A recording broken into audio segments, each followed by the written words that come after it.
Welcome back to The Questing Chiropractor. I am Greg Venning, and this is the podcast that helps you to make sense of the chiropractic world so you can do what makes your heart sing, you can structure your flow, you can change the world one person at a time, and you can make a profit at the same time. And today we'll be talking a lot about profit and what you do with profit. Now, we are going to be talking about it as it relates to the tricky art of politics. So stay tuned with this one, because profit isn't always money. Profit can be your time, it can be resources, it can be relationships, it can be your talent.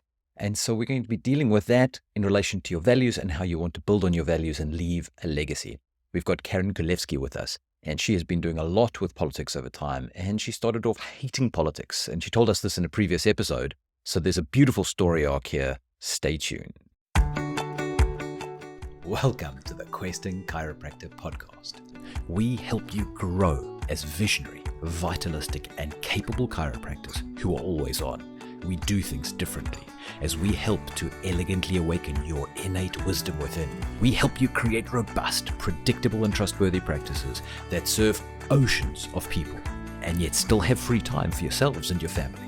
We use neuroscience to deliver better business results so that you can get greater, deeper, and more effective impact in more ways. We are Questing Chiropractors, and this is our story. Welcome back to the Questing Chiropractor. We've got Karen Kulevski with us, and she has been doing a lot in politics over time, and she started off hating politics, she told us in the previous episode. Karen, give us a little bit of that story arc of being in practice, not really being involved in dirty politics or voting, and now you're on the board of the National Association. You've been on the board of a technique organization. You've been involved in helping to cheerlead and get a college going. What was that about? Oh, Greg, it's been an interesting journey over my last 20 years in practice. I was this free and easy person who just always thought, oh, she'll be right, you know? And then what happened? Oh, she wasn't right. She was wrong. Uh, Going through working in the UK and then the mass complaint against chiropractors, and then just seeing all the things that were happening around the world, seeing even students coming out, having done 5 years of study and not really understanding what chiropractic was about, like what chiropractic is. And so I kind of thought, hey, and there's something not right here. We can't just hope that things will work out for the best. The universe isn't going to take care of it all. We actually need to be a part of the story unfolding. And I guess there's small parts and large parts that we can play.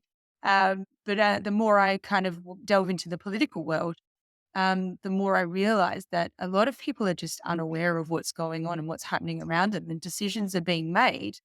And then you know, we go, hang on, how did that happen?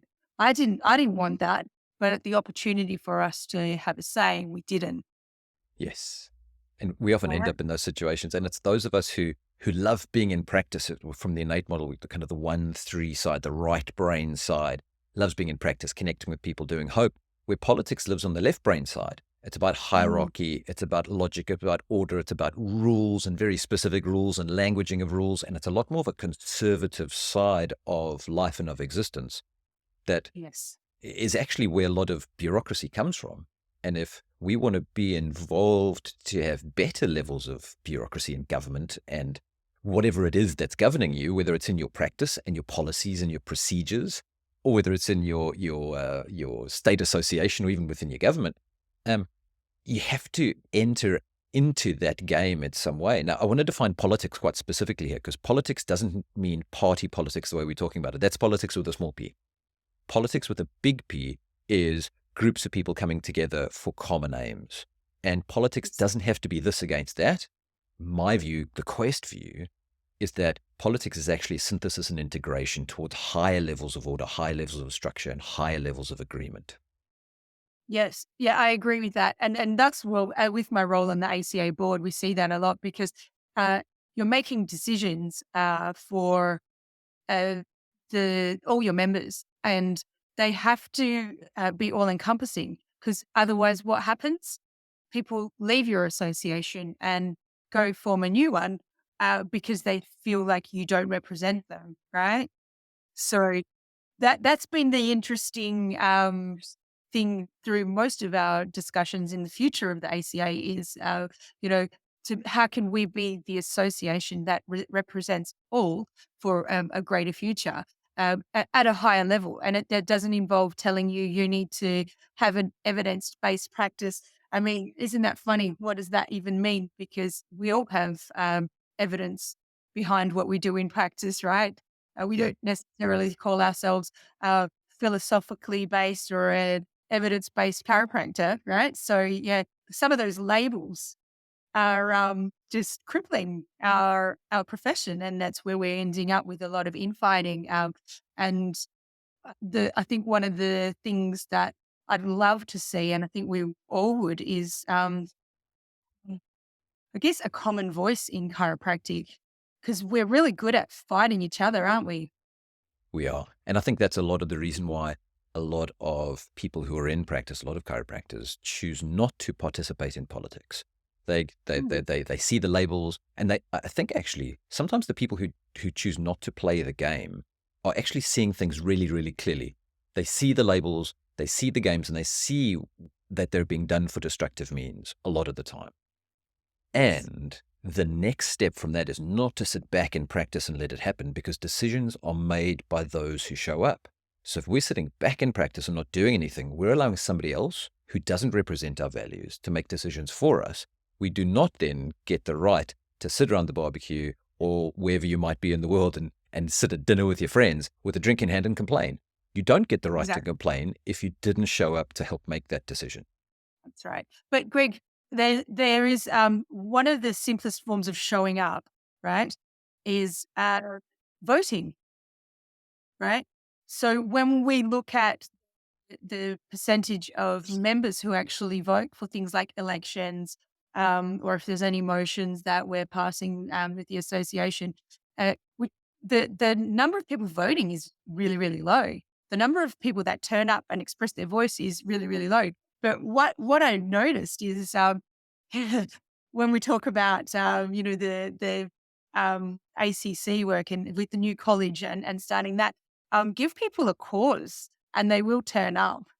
And that was a huge thing, but it did involve quite a structured effort. It wasn't just a simple thing of going, okay, well, yeah, you like this. We had to put this in front of people's faces. So I had a group of chiropractors that I was working with over here in WA, in Western Australia. If some people out there don't know where WA is, it's almost a separate country in Australia. We sort of have some specific and different ideals and ways of thinking. Um, but what I found was there was really, like you could get a lot of people involved, and a lot of people didn't know what was going on. And I think that that's kind of sad, and I don't know how we shift that and we change things in terms of communication. But it's a bit like building the practice of your dreams. The practice of your dreams doesn't involve, you know, you constantly marketing, social media ads, going to this shopping center every weekend to do spinal checks. What does the practice of your dreams involve? How do those new people come in your door? It's word of mouth. It's those referrals. So the thing that we found was that having conversations with people was the main thing to do. It was about getting people out there, talking to people. And when you have those direct conversations with other members and of the association or other chiropractors, they start to go, oh, okay, I didn't really know about this. Okay, that's quite interesting. And just sparking that little bit of activity in people to either open their email and do that online vote, or send the form back in the old days, or just to maybe listen to Baron Hogue from the Chiropractic Defence Council, have a listen to what he's got to say, because there's a lot of stuff out there that you know it's worth hearing in terms of the state of where chiropractic is, and where the world is. But sometimes people get that overwhelm of, I don't know where to go to for information. So do nothing, right? It's that inaction because of the overwhelm. So I think it's our responsibility as questers as well to start opening up those conversations with people. Do you know where the education system is heading in terms of chiropractic education? Are you aware of what the chiropractic schools around the world are teaching or what they've taken off the curriculum? Do they use the word subluxation? Are they looking at the 33 principles of chiropractic, or have they gone, oh, that's just all mumbo jumbo. That's part of our history. We've evolved past that. It's more scientific, right? So having these conversations, I think that's our responsibility. And I think for our questers, I implore you to do this. So challenge you to have a conversation with another chiropractor that you know that maybe you studied with them, or maybe they're just down the road from you. Knock on their door and ask them if they have any clue about the state of and the future of chiropractic, where it's heading if we sit back and do nothing. And if you're listening to this and you do perceive a problem within the political structure that you operate in, and there's different ways to get involved. And before I give you those ways, there's a big difference between feeling apathy for voting on a national level, because then you're talking about millions and millions of votes. But when you're voting at a regional or a national association for your profession, like Karen said, the number of votes available is really small. So your ability to affect change is really, really high. You have lots of leverage here, especially if you ring around and you get 10 or 12 mates to vote a similar way or to influence the way that they vote. Then suddenly your ability to actually affect change in your life goes massively high. So 4 ways that we can affect change in politics, that you can be involved in politics. Now, one of them is not having to be at the table. You don't have to be on a board. You don't have to show up at every single dry AGM meeting. I get that those are boring. They're important, but you don't have to do that. 4 ways you can get involved. First way is by bringing in ideas, but not just shouting them from the side, bringing ideas in meaningfully to the table. That's called telos. It's about bringing in values and ideas and being able to listen and contribute. So that's way number 1. Way number 2 is your time. Sometimes associations, sometimes political groups just need somebody who's willing to put in time to do something. And you might have some time and you might have a skill that they need that you don't. Maybe you're good at doing, I don't know, Canva online and you can do some graphics and they need somebody to put together some social media things. That is massively valuable for those people at the decision-making table who don't have access to that. So it's telos and time. Third one is your talent.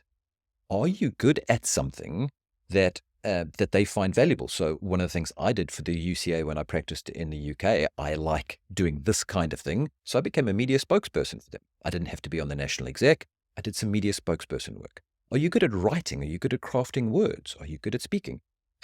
Whatever it is, the skills you have could be well used by an association, a group of people that have a means that you're looking to fulfill. So we said telos, we said time, we said talent, and the last one is treasure.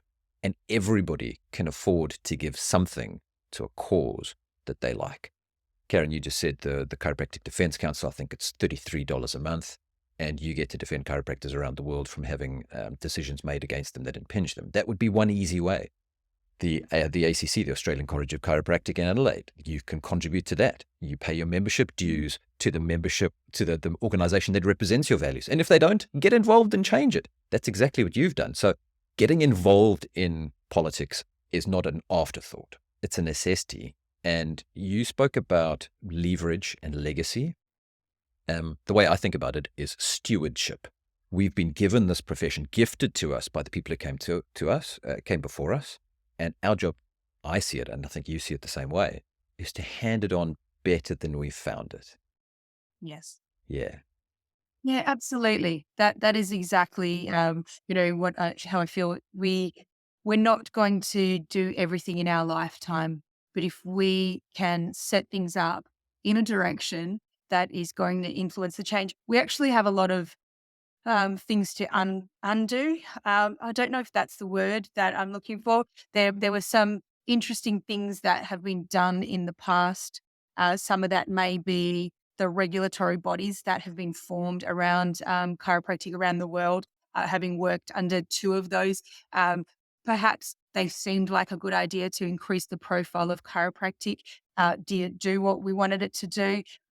perhaps not. Maybe that just gagged us a little bit more than we had intended and didn't give us the the standing that we thought, the voice at the table that we thought we were going to get in healthcare. So, look, there's some, as we were talking about a little bit earlier, or I think the previous podcast, Greg, sometimes the best learning lessons we have are from our mistakes, right? So, there's some things that we have to look at shifting now.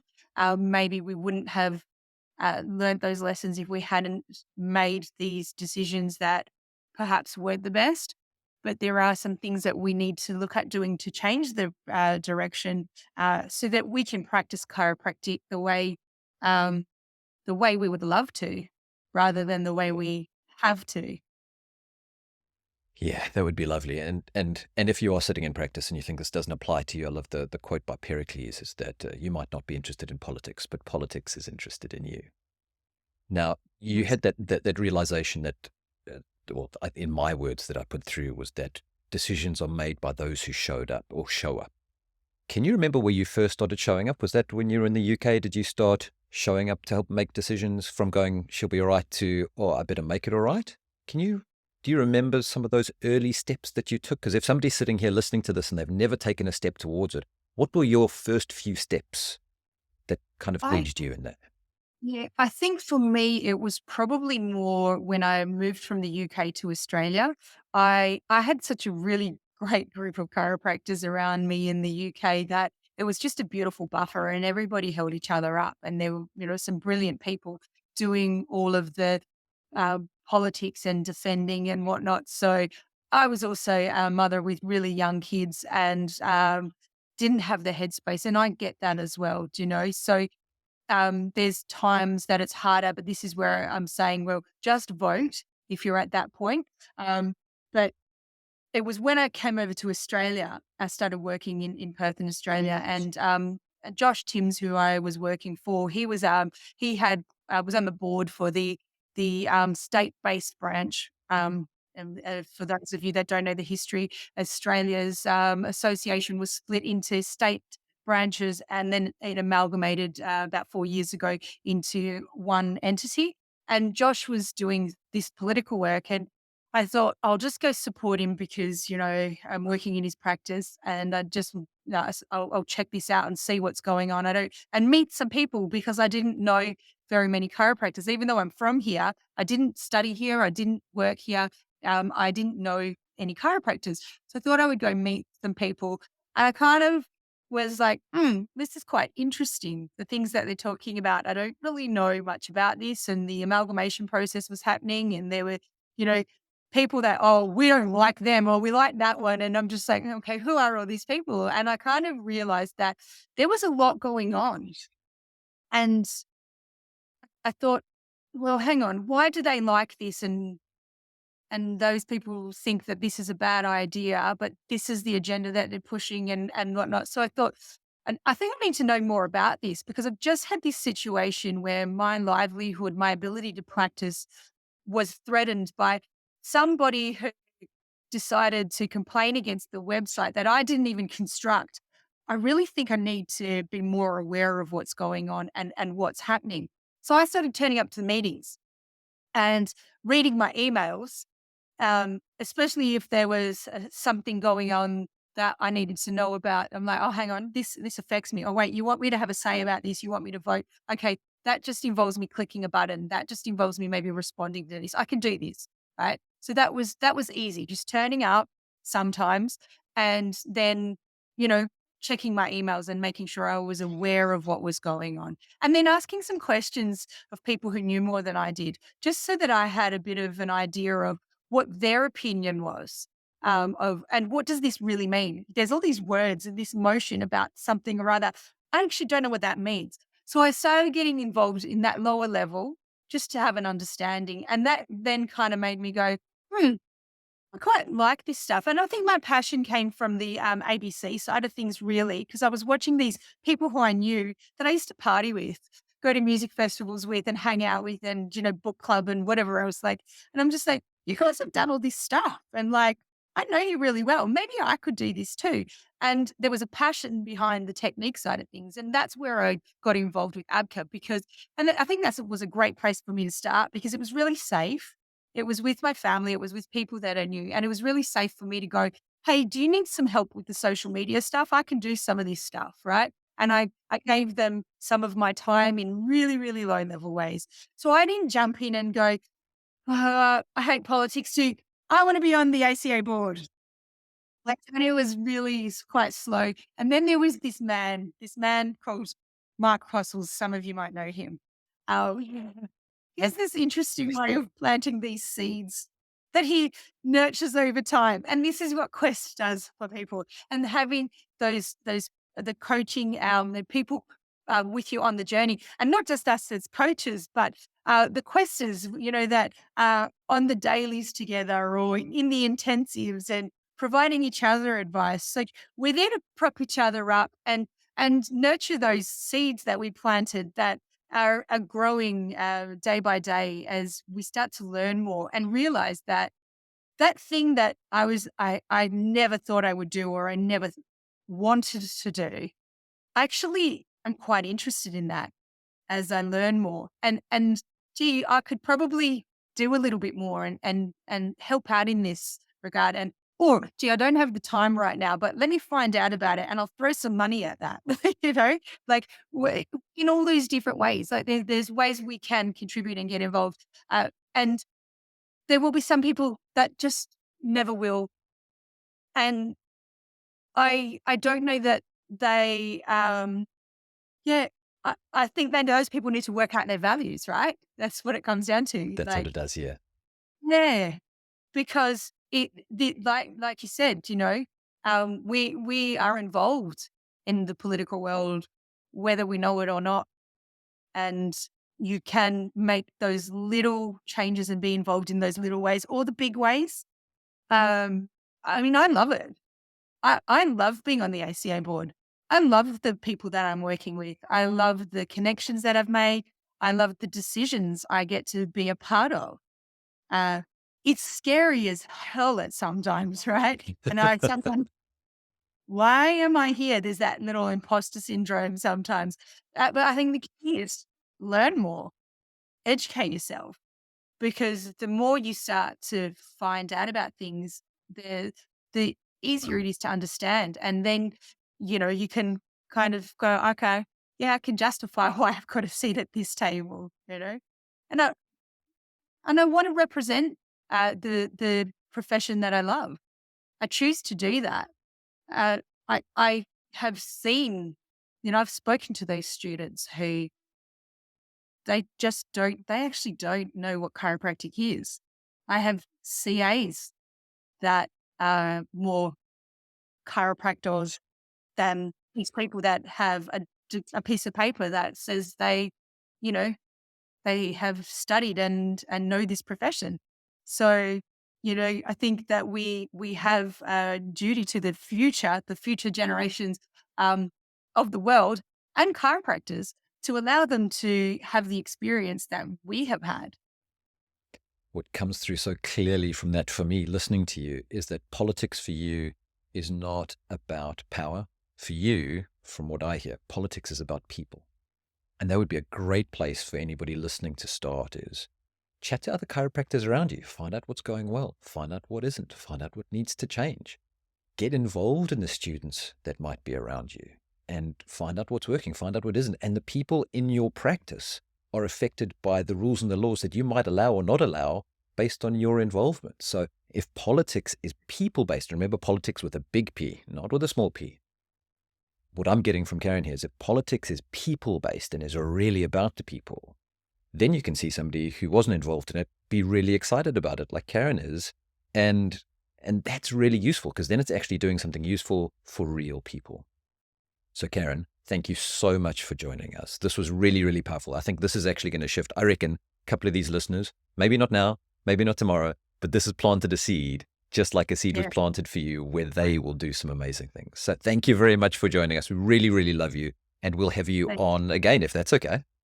Yeah, it's been fun. Thank you. Cheers.